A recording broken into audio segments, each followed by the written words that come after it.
বাংলাদেশকে ধ্বংস করে দিয়ে তিনি হয়তো দেশের থেকে চলে যাবেন। ঠিক এভাবেই শেখ হাসিনাকে নিয়ে ভবিষ্যৎবাণী করেছিলেন খালেদা জিয়া। এক বক্তব্যে দেশ নিয়ে আক্ষেপ করেছিলেন বিএনপি চেয়ারপারসন। 1 মিনিট 39 সেকেন্ডের একটি ভিডিও ক্লিপ রয়েছে খালেদা জিয়ার বক্তব্য নিয়ে। সেখানে তিনি শেখ মুজিব ও শেখ হাসিনাকে নিয়ে কথা বলেন। ওই ভিডিওতে খালেদা জিয়াকে বলতে শোনা যায়, প্রতিশোধ প্রতিহিংসার রাজনীতি বাদ দিতে হবে, প্রতিশোধ প্রতিহিংসা দিয়ে কোনোদিন কোনো কিছু হতে পারে না। এ সময় তিনি জাতির উন্নয়নে জাতীয় ঐক্য করার কথা বলেন। ওই ভাষণে খালেদা জিয়া বলেন, এখানেই আওয়ামী লীগ এবং বিএনপির মধ্যে পার্থক্য। বিএনপি প্রতিহিংসা বাদ দিয়ে জাতীয় ঐক্য চায়।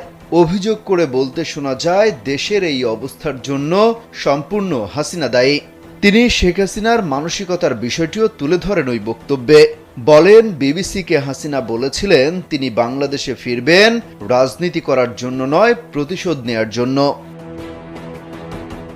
খালেদা জিয়া অভিযোগ করেন, হাসিনা আজ প্রতিশোধ নিয়ে বাংলাদেশকে ফোকলা বানিয়ে দিয়ে বাংলাদেশকে ধ্বংস করে প্রতিষ্ঠানগুলোকে ধ্বংস করে দিয়েছে। বলেন, তার বাপ তলাবিহীন ঝুড়ি বানিয়েছিল, তার থেকেও নিচে কোথায় কি বানাবেন আল্লাহ জানেন।